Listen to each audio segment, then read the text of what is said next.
to another episode of the Route 77 podcast. Today, we delve into the subject of love languages. Love languages, as conceptualized by Dr. Gary Chapman, go far beyond just expressions of affection for romantic partners. Today, we explore these languages as ways of expressing affection and understanding in various relationships, including family, friends, and even towards oneself. Listen as we discuss the importance of understanding love languages, personal experiences, boundaries, and how love languages might have been portrayed in the life of Jesus.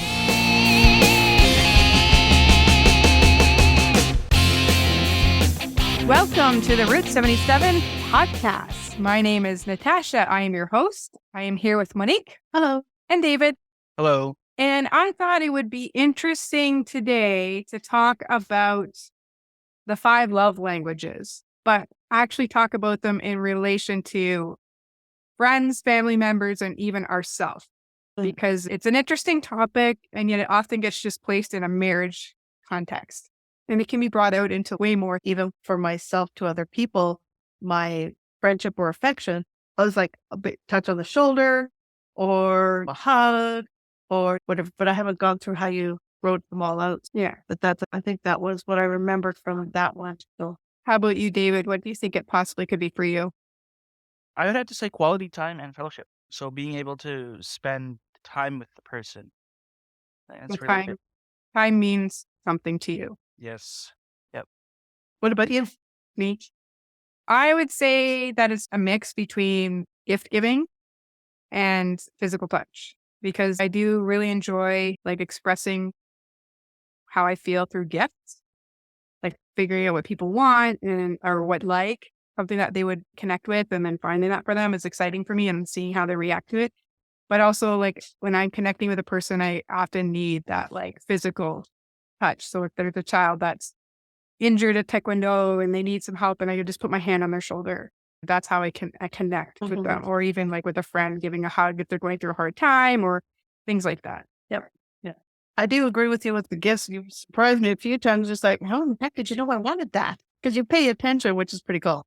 It's just, it's just, I think that's part of that gifting. It's just you're aware of certain things. Yeah.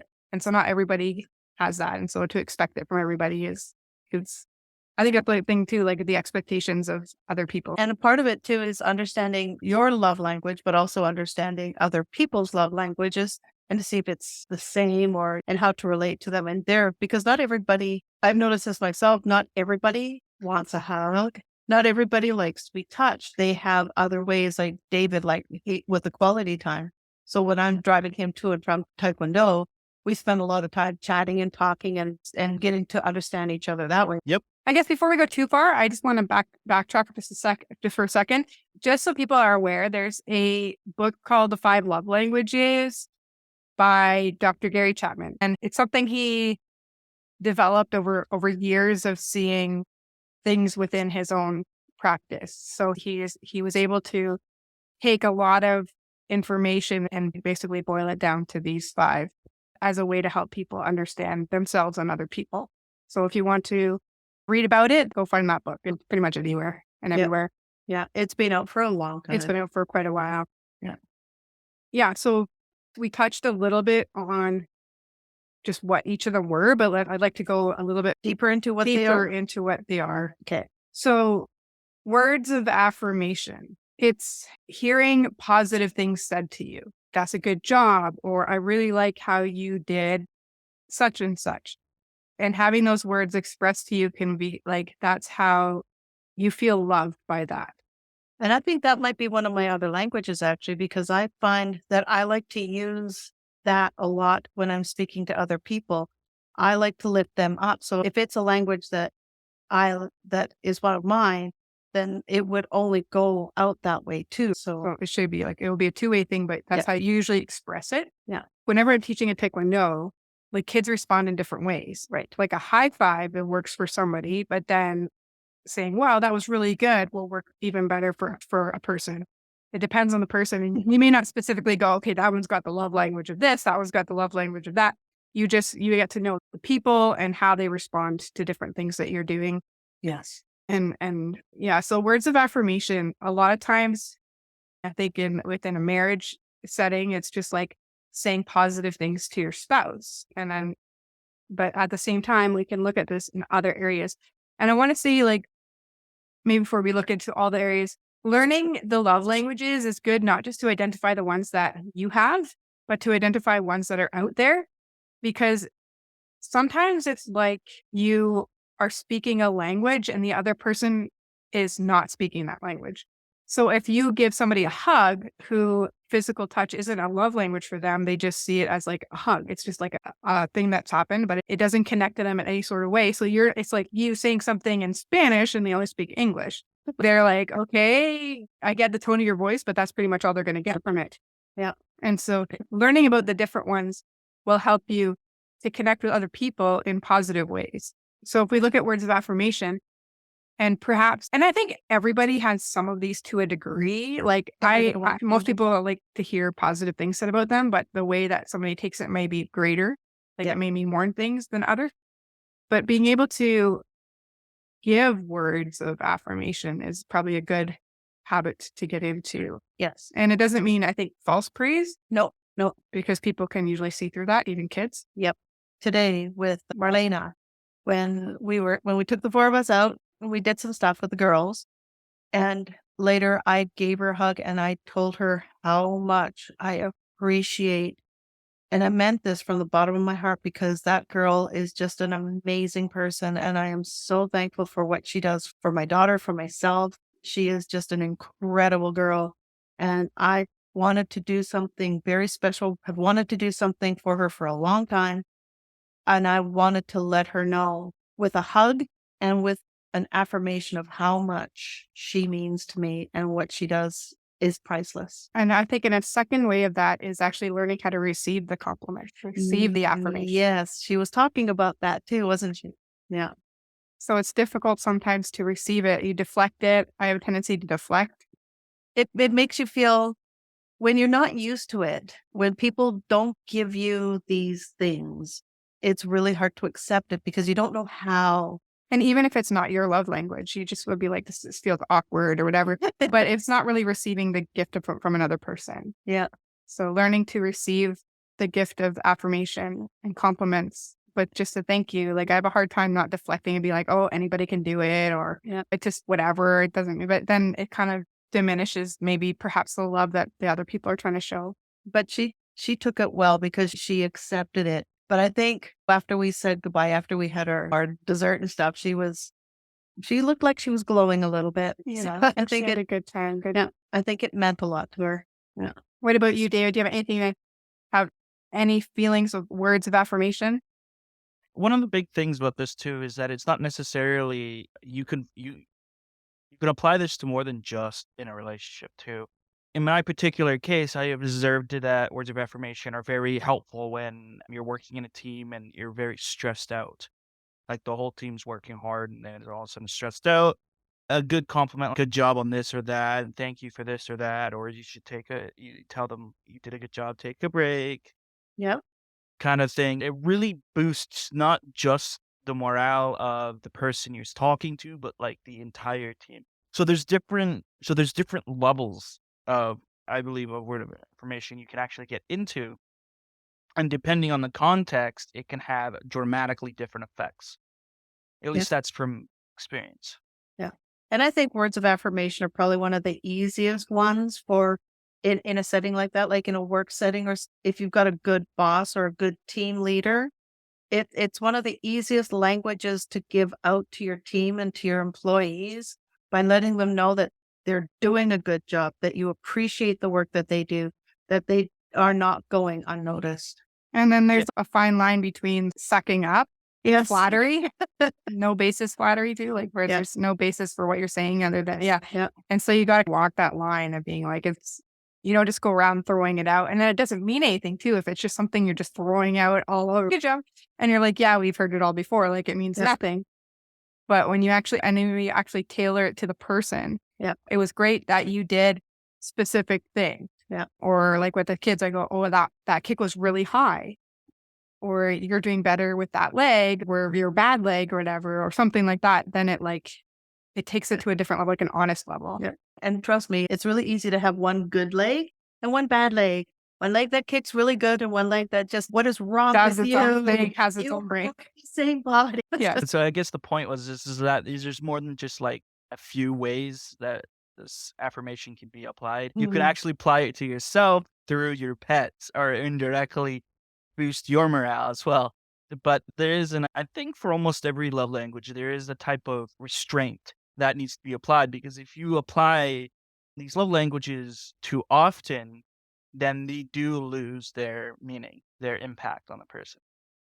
Quite possibly, yeah.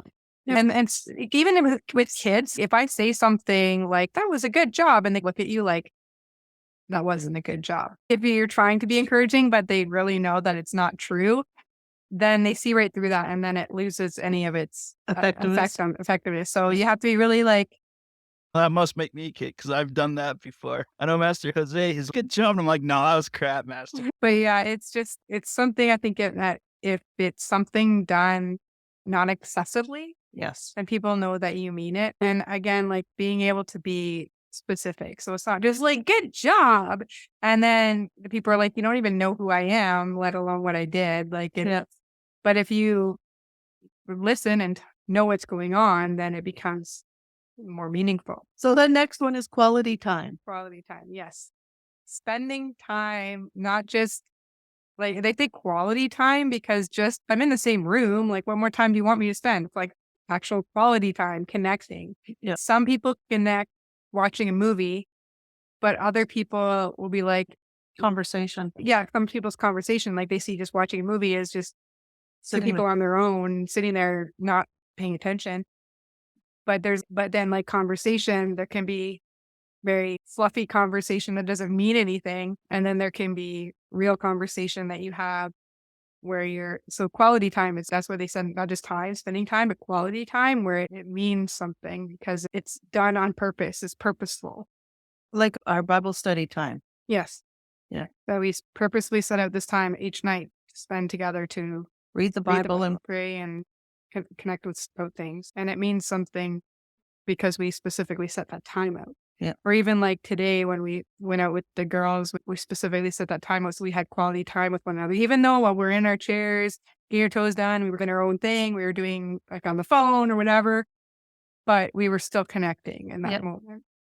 Yeah. And like Monique said with David in the car, or when we kidnapped David for the day, we're spending quality time with him, even if he wants to or not. Yep. Yeah. David, be prepared. We may end up doing that again. What? I missed that. Stealing you out for dinner and a movie. Yeah.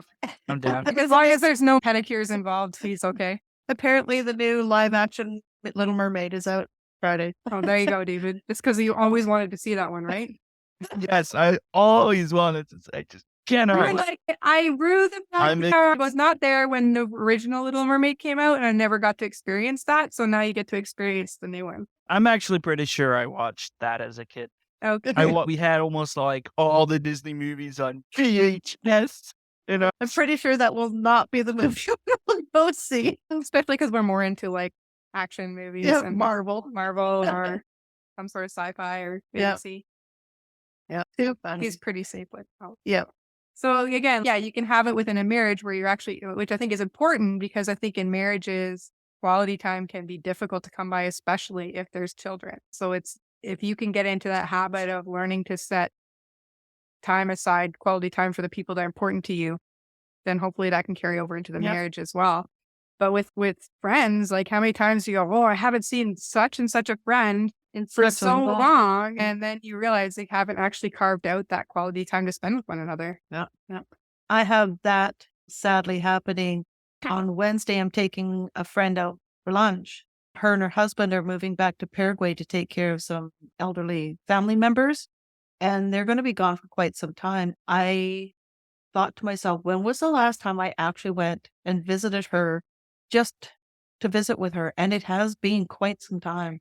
COVID also threw a bunch of wrenches in Yes. that, but still, that can only be an excuse could- for so long. For so long. Yeah. So now I'm purposefully making sure that I take, because I couldn't get together with her.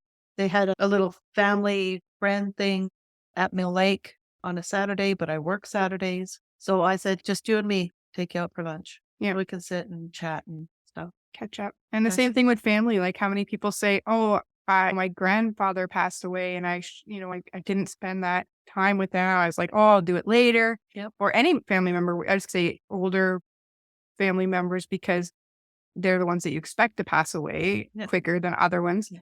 But one woman who I know her sister was in Serbia, her younger sister, and she just passed away. Like she was fine, and then but there was cancer, and they didn't know, and she passed away within a week. And she was here in Canada, and her sister was in Serbia, and Never knew. so this thing, so you never know. So then you look back with regret and say, why didn't I carve that time out with that family member? And then I could have had that time. Or even with your children or nieces and nephews. Every time I see my nieces and nephews, they're like that much older Yep. and it's hard to not be a part of their lives like as much as Yep. I wish to be. And if you're an introvert, doing that quality time can be very difficult because being around people can tire you out quickly. And if you're tired already and you just want your quality time to yourself, Yep. which Yep. that can be self-love, self-care, Yep. taking specific time out for yourself Yeah. Doing that quality time on your own. and just choosing to take that quiet time. As a single person, I don't know if you've done this, but I was on my own for such a long period of time before we moved into the house. A lot of times there was nobody to do things with. So I would take myself to the restaurant. I would take myself to the movies. I would do that for myself because I can't always try to hunt somebody down. You want to go with me? And then you sound like you're whining. Can you spend some time with me? Especially if a lot of your friends or family members are married and They're married, they have they kids can't just pick up and and leave. take off. Yeah. So I would do that for myself and I enjoyed that. I didn't mind doing those things and I'd gotten quite used to, I want to go to a restaurant. I want to go to this restaurant. Not many people like to go to this restaurant. I'm out of here. I'm going out, take myself out for dinner. And there's nothing wrong with that. People have this idea like it's some sort of weirdness if you go to a restaurant by yourself, and it's like the only weirdness if you make it weird, and Yep. otherwise you just bring a book or Yep. just enjoy the meal or whatever. I bring a book I've got all these apps that play my programs that I like to watch, or I've got reading material or whatever. And you're just enjoying some time out. I'm just enjoying some time out, eating food I like to eat, and yeah, just being good to myself. Yeah, exactly. How about you, David? How about quality time? Like we apply to a lot of things. My dad and I go out for lunch every once in a while. We try to do that once a week, once every other week. So there's just yeah, no, I value it a lot actually. Not sure. What do you do for yourself for your own quality time? Oh, okay. If I'm alone, then it's either watching YouTube, playing a game, or listening to the Bible. And one other thing too, sometimes it's really hard to get together with these family members because they maybe live in another province or another country. Zoom or FaceTime or any whatnot. kind of FaceTime is a really good way to connect. My aging father, I do that with him. I Skype with him because he lives in another province and it's really hard. Plane fare back and forth is a little bit much. I wish I were that rich. I'm not. But for us, it's that FaceTime that we do over online that helps us to stay connected. And it's nice that we have this technology to help out. Yep. Yep. Yep. And you like to put yours on the big TV screen so you see your whole family there. And I'm just like, wow, that's cool. How do you do that? I want to do that. There's 7 kids. We need to put it up there. I can't see them all. Like, how do you do that? I want to do that. Cool. What is it? Cast Cast. onto the Cast screen. onto the screen. Yeah. So then the third one is receiving gifts. This is your big Gift. one. Yeah, Yeah. I've always loved it. Like Christmas time. I think my dad might be a little bit this way because he always thought a lot about what he was going to get us kids at Christmas and our birthdays. And he always liked to sit back and watch people open gifts as Mm. opposed to he would open his, but he'd be more exciting to see. He would take forever to give all the, because we used to give everybody a gift and then we wouldn't wait for everybody to open their gift. Like we would just pass them out type of thing at Christmas. And then he would always get piles of the gift around him because he's just busy watching. So I think my mom's pretty good at figuring out gifts. He likes to give gifts too. So maybe it's coming from both sides for me. Yeah. But it's just like being able to like, as time goes by around you, you just hear what people are enjoying or you look. And the advertising of nowadays helps out a little bit because if you start Googling something or checking something out, all of a sudden those ads related to that subject come up. So it helps in me like, this would be like a cool gift. Oh, I didn't even know that was a thing. That's what I did for my brother and sister-in-law with their wedding. I know like their wedding was medieval themed. I didn't really know my sister-in-law that well. My brother is like a gaming nerd and he's a programmer, which I love because I'm a gaming nerd too. And so they're doing like more of a medieval theme because he likes Legend of Zelda and all that. And she like medieval romance books and things like that. And so I was sitting there like trying to look up, like I have to get some kind of cool wedding gift. And I was thinking like goblets or something that you wouldn't normally get. And then Facebook popped up with like the Lord and Lady, like buy your little plot of land in Scotland and become a Lord and Lady. And I was like, that's so perfect. So I got that for them. So they own like a couple's version and we're Scottish background and she's Scottish background. So like it's really fit the perfect thing. So it was really exciting to do that one and just be all excited what they're going to think about it. Cause it's just, and like when just like being around you and even my family, stuff like that, it's just, it's important to me to figure out what are the things that they would like, but they wouldn't get for themselves or they weren't expecting. And that's what's hard for me with my nieces and nephews. Because I have so many, I get them like a group gift for the year. And then on their 13th birthday, I try to get them something special. And that's hard for me because I don't know what they like. And I try really hard to figure out what's their thing that they like. And it really shows like how little I know about them. Yeah. But I try to do something that special for them and it's hard to figure it out. But I think I've done okay the last couple of times. The last couple of times you've done good. I still got 5 more on that side anyway. And It helps to like paying attention to what the people around you are like, what they mention, and keeping that in mind. It's like, oh, they mentioned that. It's harder if the person has a lot of diverse likes. It's a little bit easier to okay, so I can get something from this or that. my dad is so hard to buy for because he's the type So are of you. person that is, I keep buying all everything for myself. You do. Every time, oh, never mind, you bought it already. My mom's like that too. My dad's one of those people. I have everything I need. There's does, but so I would try to find some sort of interesting tool that he probably wouldn't buy himself. That it would be like a splurge, like it's something that it would be you don't need it, but it would be neat to have. So try to figure that out as the thing for him, but it's a lot harder for my dad. That's why I had one farmer who he had said to me, he's as I get older, the cold is getting harder to deal with, and I was just like, ooh, he needs a heated jacket. And then I was like texting his daughter. I'm like, if you weren't sure what to get for your dad, and she's just, oh my gosh, thank you, because I never know what to buy him. So See, and this is how you help the people around you too. That's really cool that you could do that. because you just take it in and you're just like, that's what he needs. Because if he's anything like my dad, he's just, I've got everything. And I you're like, know. yeah, And but same with my mom. It's so hard to buy for our elderly family members because what haven't you already given them? There was one year, I think we all gave my mom a candle. she's like, apparently I like candle.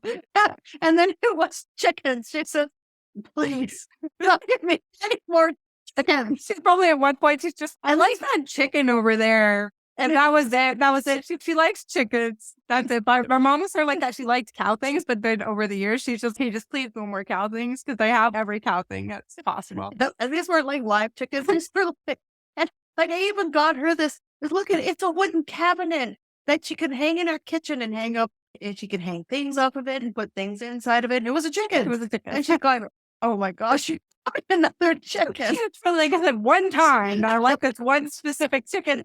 That's it. Here. Your mom. But you're just like chickens. She likes chickens. Finally, I know what to get her. And I was wrong. And she worked at a flower shop and she loves flowers. She does not like to get flowers. So that was one, I learned my lesson very easily. So you work at a flower shop, so you like to get flowers? No. She says, I like them in the garden. Okay. So getting her garden flowers, that is a good gift. Or something fun gardeny, like the like Tyrannosaurus eating the gnome. And the funny thing is, at that time, my brother had just lost his beloved pet. And he still lives with mom. So the house was feeling really sad. So you found it for your mom. And I thought, that's perfect. It says Tyrannosaurus Rex that's eating garden gnomes. It was a perfect garden gift. And I sent that to her. And that was fabulous. Or when Daniel's pet died and we made him that picture with the help of your cousin. My cousin Andy Smart, if you ever need any artwork done, Andy Smart will do it for you at a good, decent price. I'm not saying he's a really awesome artist. So I'm just going to put that plug out there. Yep. And my brother was so touched. He says that was the nicest thing that anybody had ever done for him. So you never know what your gifts can. Like Andy did that awesome like picture for your friend when she was leaving work too. Yep, It's just that like, was fun. Oh, and everybody laughed at that. It was great. Yeah. sometimes like I can get the idea, but there's no way for me to ever get it out because I'm not artistic, but I have connections in the artist world. Yes. So if you ever have something and you want, oh, really? I've got that. Can you, Andy? Yeah, Andy's smart. we will hook you up. Yes. Yep. But you have to contact us. Yeah, and we'll connect you to him. Yep. How about you, David? What about gift giving for you or receiving?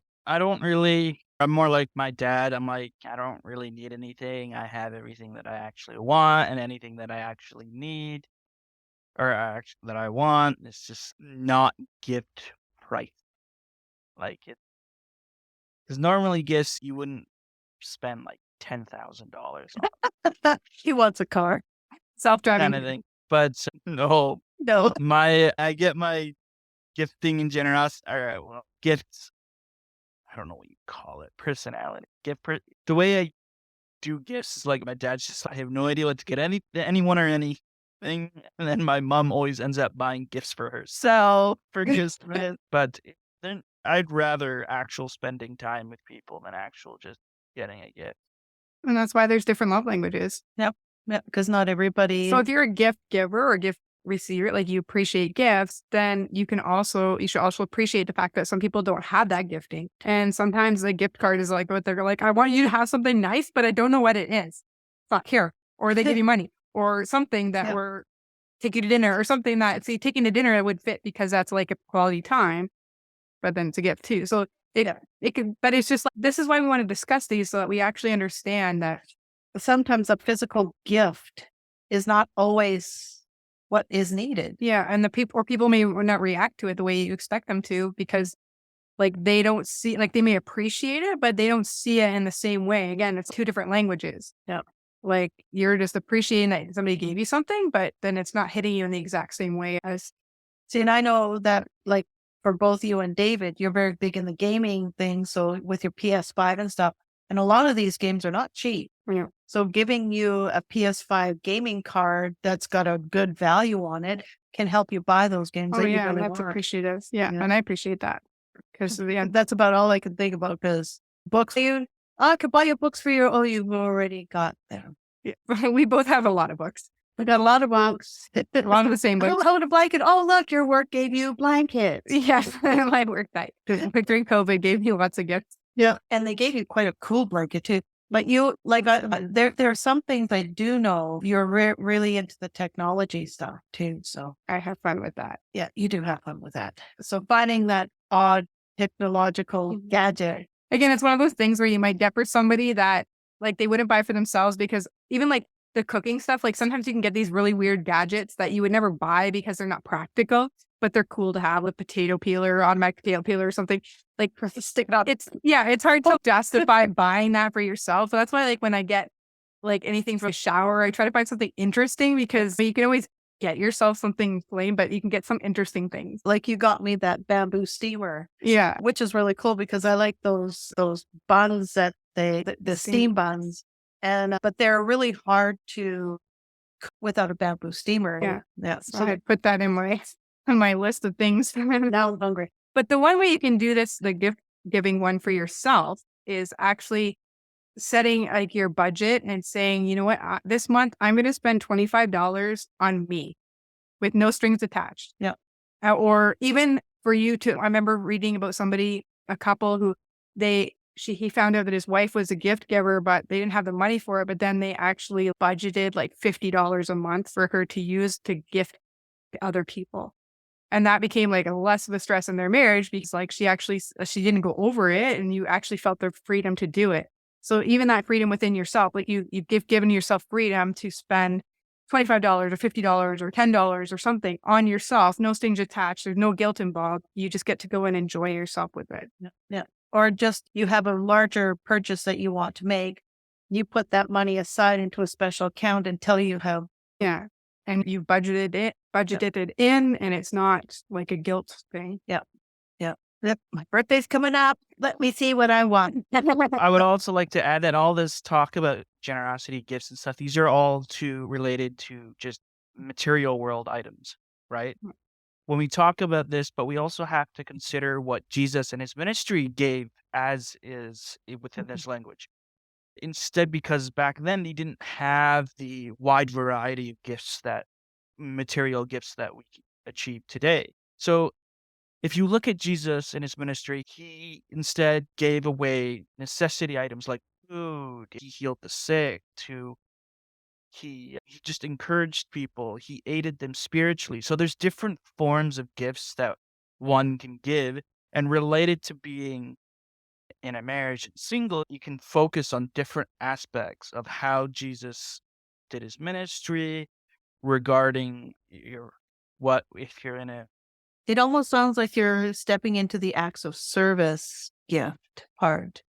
not Um, necessarily, because the thing is that if you're giving a gift to someone, money, you would give someone a gift in order to boost morale or to be kind so that you would encourage them to just bump them up. And in a way you can say that's a service because you're providing them with a way to just calm down or relieve stress or stuff. What but my main focus, my main point would be on the ministry of looking at what Jesus considered to be a gift and how that influenced our relation to being single or to being in a marriage. Because when you're in a marriage, you're going to give different gifts compared to the gifts you would have going to give as a person, not in an actual relationship. And again, you would focus more on God if you're single, and then probably more focus on your spouse or more material gifts if you're in the actual marriage relationship. But I think my point I want to get at is that we can look at the worldly gifts, the material gifts for generosity and a love language, but we should really look at the love language of what Christ showed and what kind of gifts he showed towards people. Because he didn't give material gifts like we give today, right? Yeah. And instead he gave food, he gave wealth, or he gave away what wealth he had, he gave food, he provided food, he gave knowledge and wisdom. And Monique, I'm very interested in so what would in your mind, why would those be a service? Why would being able to give someone wisdom and understanding through your experience as a gift be a service? Because as soon as you label something a service, then you're expecting something in return. Not necessarily. Acts of service is another one of the gifts, and it's One of and it the kind of love languages. yeah, one of the love languages. And if you look at all the love languages, they are all gifts. So Very it's much. not so much of a one gift is a material and one gift is not, because in acts of service, if you've got a family in your church who have, say, you've got a young mother who just lost her husband, and the church gets together and they make food for her and they bring her. So those are gifts to the mother, but they're also an act of service, because you're the thing with the love language and why we've put one as one and one as another. It's these are acts of love that we give out, whether it's in a gift that maybe makes a book that you've always wanted that somebody's given you. That's a gift. But if you're in a situation of where maybe you've lost your job, you've got no money, maybe somebody has passed away and you need just that little bit of extra care, having people come and walk alongside of you as an act of service, whether it's giving you food, whether it's letting you cry on their shoulder. That's where I see a little bit of it's still a gift. It's just a different love language. Yep. Okay. That's a very good point too, Monique, because then you're getting into the realm that Jesus, the widow's offering Jesus in Mark, for Yeah. example, even though she was a widow, she gave what she could give as a gift. Yeah. So it doesn't matter on the size of the gift, etc., but it's the actual deed. It's more of the action. Yeah. And that's why we're saying these are love languages, because these are shown, and that's why we're saying it's not for everybody. Doesn't show everyone the same way, because it's given from the heart. It's given from, like, when one person gives words of affirmation, like, it's coming from the same place, and another person might give a physical gift. Yeah. Like, they want to show their love, whether it's like family love, friend love, love for just another human person. That's Yeah. a little different than the other loves, or like a love of a spouse. Like they're all different types of love, but we show it comes from the same place of wanting to show that to other people, and it expresses itself differently, and it's received by people differently. And I think that's why, like when they call these things like love languages, like it's like a language. Yeah. So by trying to talk about it, they were trying to like just open people's eyes to, hey, when that person was giving you chocolate bars and you were like, why is this person giving me chocolate bars? I don't even like chocolate bars. But maybe for them, they're like, this is a coworker. I really appreciate them. I'm just going to give them a chocolate bar because I have chocolate bars and I know they like Mars bars or something. And just going, I like Mars bars, but what does that mean? But for that person, it was like, how do I show them I'm thinking of them and I appreciate them? And then the other person's, I want to give them a hug because I just really appreciate it. So like the way that you show it is so different. Yeah. If we were to talk about the love languages of Jesus, and I was thinking about that while David was talking, I would say that words of affirmation and acts of service are his love languages, because he was always, I think he epitomizes all of them. He does. To be honest. I would say that too. I would say he does as well. But the stronger ones would be those, because he was always doing for people. He would probably touch. Yeah, you were. Yeah. I don't think there's like one that I don't was think there's different one that was, maybe. because So he is love. Yeah. So he would be showing love and understanding love from everyone. Like From he would every understand aspect. receiving it, and he would understand. Like he received it from the with the oil that went over his feet. He Right. received that gift And the as tears love. and wiping her. As with her hair. love. And That just chokes me up every time I read that story. even like how whenever Lazarus died, like he showed love. He went to the grave. He went to there to be with the people around him. He showed love, and Quality time. but he gave us the biggest gift ever in his crucifixion, Yeah. because he gave us the gift we all needed, Yes. even if we don't know it. And the acts of service that he did while he was on earth, and Yeah. it's just like He fits all of them all of perfectly. them perfectly. Yeah, The perfect human being. Can we all be that way? sanctification in progress. yeah, So- from what I can see, Jesus, when he did his ministry, he's more focused on the selflessness and the service love language than he actually did with the gift. And for the gift component, he gave us the greatest gift. He gave us his sacrifice so that we Yeah. may be saved. And I think that's probably one of the reasons why he didn't do as much of the gift, which, when I say gifts and generosity, is more focused on the material items, like little things. And instead of providing a little things, he provided something that cannot be represented as a material item. And then through his service for healing, feeding the poor, that's when we get into the love language of service. Yeah. Which is our next topic anyways. Yeah. So you segued really well into the next topic, Yes. which is acts of service. acts of service. Yes. Okay, yeah. So we're talking about Christ doing the acts of service now. Yes.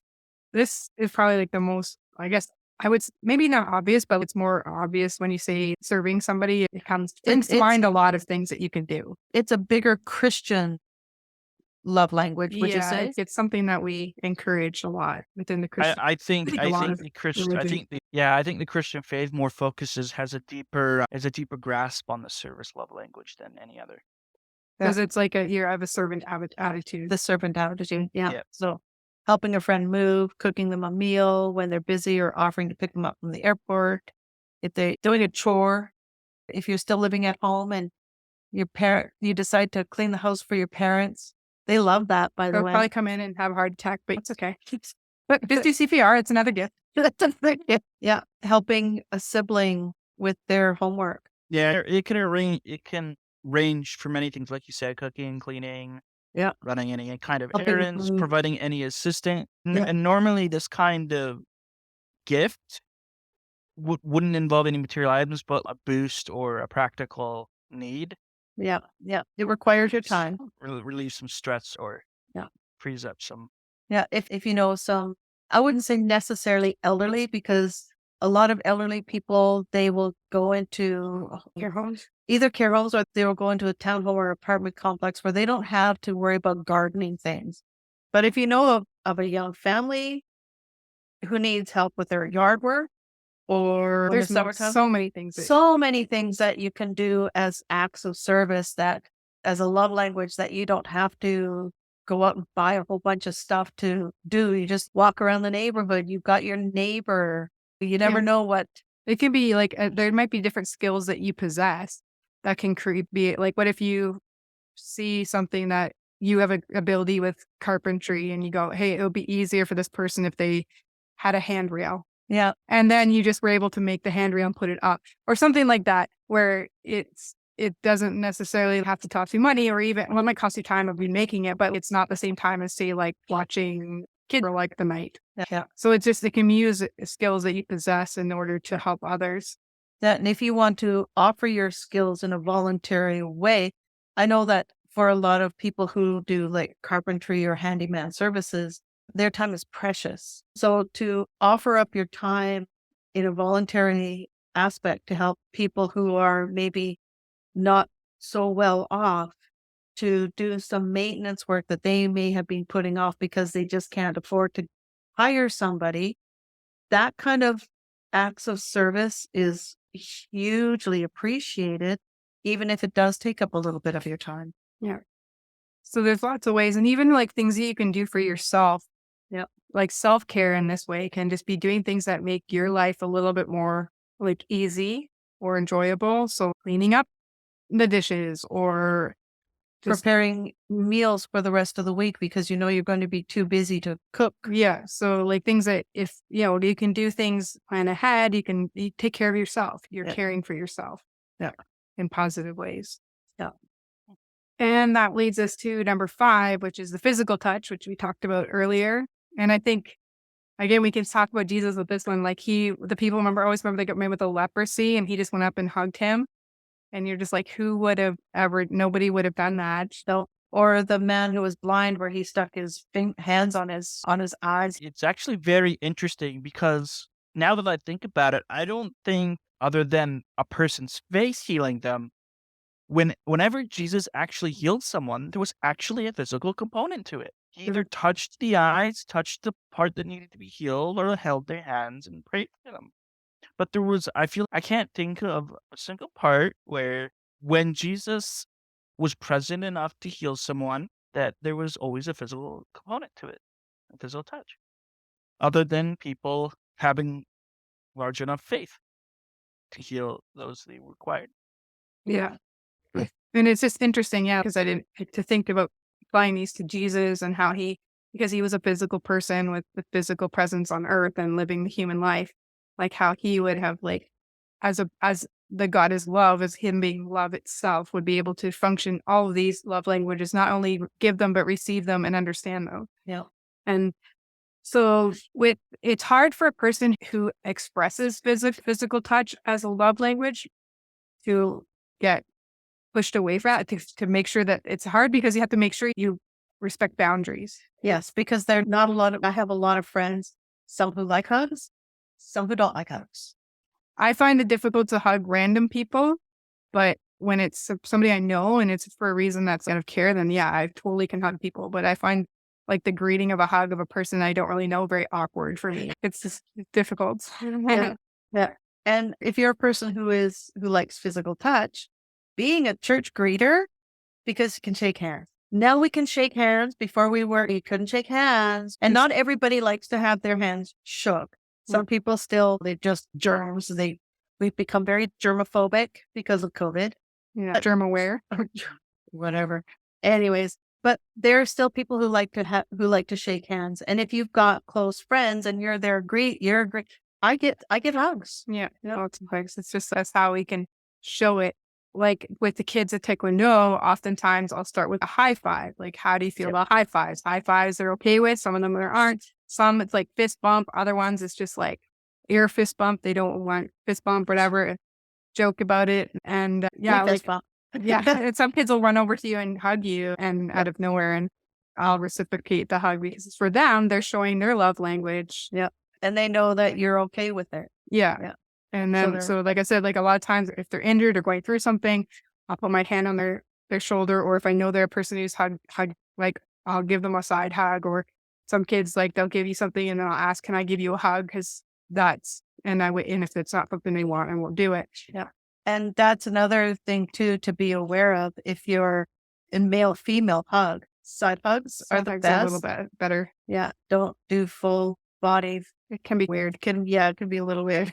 Especially if, they're married. Yeah. Don't do that. Or even if you're both not married, sometimes it can be weird and you're Yep. just like, are we dating now? Yeah, Wait, is that side hug?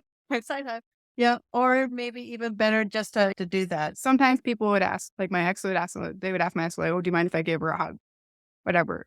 And that would be like their respect way of trying to, like, and it would usually be side hug or whatever, but that would be, depends, but they should ask me. But Yeah. I don't tend to get into that kind of a close physical with any guy, single or married. yeah, it can get awkward and really quick Yeah. and definitely misconstrued if Yeah. not done. Yeah. Yeah. And hug their wives. Yeah. I'm good with that. And Most guys, not all guys, but most guys like a handshake anyway. yeah. But I could vouch for that. there have been a couple of guys, they are older, more like father figures. Yeah. And that would be a different story. Yeah. I'll hug the Grandpa. stuffing out of my nephews. Yeah. But then my one nephew, Keegan, he's less of a physical hugger and I'm okay with that. I was there one time and I just let him his space. And by the end, he wanted to sit on my lap for a bit when he was still a little younger. He's almost a teenager now. So he might not want that now, but I let him come to me. And even though I'm like a big hugger with my family, like I love to do that, but at the same time, I'm just aware. And again, like that person may not receive love the same way. So like you going and hugging that, it won't mean the same thing as perhaps just even spending time sitting on the couch chatting or letting them talk about their favorite thing of the time. Yeah. I'll usually try to let them know that if they want to hug, I'm there. And if they don't want to hug, I'm okay with that. Yeah. My nieces will come up and give me hugs. I know one of them much better than I know the other two. And one I don't know at all. But they'll come give me hugs. Yeah. It's a distance thing, just like Yes. you. Yeah. So it's just, yeah. So I guess what we wanted to just, and then for self-care, this one's a little bit more difficult. Oh, and brothers and my dad. And brothers, my dad. Yes, I'll about brothers and my dad. But for like self-care and self-love in this one, it's you can enjoy like a hot bath or something that's physical that way, or the massage chairs, Or go to massage therapy. go to massage therapy. Massage doesn't have to be like sexual weirdness. No. You're just enjoying. Touch can relax me. Yeah. Sleep can do Sleep. that too. Just the physical cocoon of a bed. If my body Yeah. hurts, like now, it's laying down is the most comfortable position for me right now because everything hurts. I can't tell you how many times I just lay in bed. I'm like, why is this so comfortable? I can't get up. Oh, wait. Yeah. So I guess, yeah, the idea of talking about this is just to keep it a little lighter. We had some deeper ones lately, which is fine. Yeah. But this one's and it's good to talk about because people may not be aware or think of it beyond, oh, that's just for married couples, or because it's focused on married couples, the book, but it can be applied all over. And I actually heard somebody talking about actually apologizing love languages, because sometimes apologies, you hear them differently. Like someone can come and you say, I'm sorry, I shouldn't have done X. And that will mean something to somebody, but then another person actually trying to rectify the situation would mean more Yeah. than the same. It depends on the person. Yeah. So our language, the way that we receive and give everything about us, it's different for different people. So instead of getting upset that because my ex used to always say, oh, you didn't apologize in a way that I understood. He didn't really have a way that was understandable because it changed regularly. But if some people can get upset and think, well, they don't even like me, they don't love me, or whatever, because they don't receive it in the way that they understand. I had that actually happen to me where a girlfriend misunderstood something that I say. Text messaging can be a really bad way of trying to communicate. But she misunderstood something I was saying regarding my care for her. She thought I was saying something else entirely, which I wasn't. And we had to go back and forth a little bit in order to clear the air. And yeah, sometimes you have to Have grace for people. grace. Yeah. Yeah. And, And for ourselves too. And once you've gotten to that, okay, maybe I did do something wrong. So I apologize. yeah. Yeah. And even if maybe you didn't feel in your heart you did something wrong, that doesn't matter. If the other person feels that you've hurt them in some way, apologize for hurting them. Yeah, It so I doesn't didn't it mean doesn't to- cost you. No, and you can, And be sincere. yeah, and you can see if you find out what hurt them, Yep. then you learn that about that person, and then you can look to if you go about something, you just go about it slightly differently. Yep. And you learn something about yourself too. Is just, maybe I do need to watch the way I say things to people because some people may not see it the same way as you do. Yeah, because sometimes, like when you even like a gift giving thing, like sometimes you could get some gift from a person. You're like, does this person even know me? What? But then if you look at it like, hey, this might not be they may not get this part of the love language well, but they did their best with what they thought, like they did what with the information they had, they thought this was a good thing. And then you just realize this, but then you go, oh, but they like this, but they're really good when they come over and we have dinner together or something. You realize that it's just different ways that it's shown, and you can be more understanding and grace giving. Yep. Yeah. And not like you said, like not everybody is really good at giving good gifts. Or even having quality time Yep. or any of them. Yep. Because everybody's love language is a little bit different. So having the grace toward the person who is offering a gift, whether it is service or an actual gift, and being thankful anyways, even if it's not your thing. But if you learn about the other languages, then you can learn to read the other languages. Yeah, that's true too. Yeah. Because we can all incorporate a little bit of each language and be more, be a little like bit more us. like Jesus. Yes. He was able to show them all and And show them all well. oh, yes. Even he was not always liked by everybody. Well, So if your thing about doing these love languages is because you want to make people like you more, start using the languages on yourself first. I think for the wrong reason. Yeah. It's about when you're giving out of love, whatever it is that you're giving, whether it's gifts, whether it's quality time, physical touch, whatever it is, it needs to be because out of a love harsh portion of your heart. And that could be, it could be brotherly love, it could be family love, it could be romantic love, it could be any of those things. But if it's not coming from there, like then that's the type of love that gives without expectation of receiving. And that's the type of love that should be being given. If you're expecting to receive like people liking you or something back, then that's not being given out of the right love. Yep. You're giving it out of the wrong reason. Yeah. Like I keep saying, things for the wrong reasons or that's thank you, Adventures in Honesty. Got to mention them at least once per week. You got to give it it has to be the right thing, the right Thing the for the right reason. reason. Yeah. Anything else is a sin. Exactly. Yeah. Anything to add, David? Oh, pretty solid. Pretty solid, hey? Oh, we appreciate that of you, David, because you Yes. keep us in line. You're good at words of affirmation. Yes. And you're also good at spelling things out sometimes, too. Yes, you are correct. Quality time. Quality time. Yeah. Good job, David. Good job. We appreciate you. Yes. Thank you. That's All that what you do. Tamara says that all the time, and sometimes she does. She's a little joking. Wait, yeah. I appreciate you. Yeah, I'm sure you do. Sure. Okay. Okay, I think that's it for today. We thank you for listening all the way through again. And we hope you can contact us through Facebook, Instagram, Twitter, or our email at route77ministries@gmail.com. That's ROUTE 77 ministries at gmail.com. Yep. If there's anything you'd like to hear about or anything you'd like to comment or just say, thank you, you're doing a good job, we'll take it. We will. But yeah, if there are any topics that you would like to see covered, we do have a list of things that that are coming up in our future podcasts, but we are always looking for new topics. We'll keep talking. And if you want to hear something specific, let us know. Absolutely. So have a good day and we'll see you here next time. Just bye for now.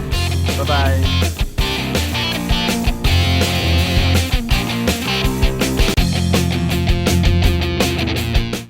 Thank you for tuning in to our discussion on love languages. We hope this conversation has opened up new perspectives on how you communicate love and receive it. Remember, the way we express love may differ from person to person, but the intention of showing genuine care and respect remains the same.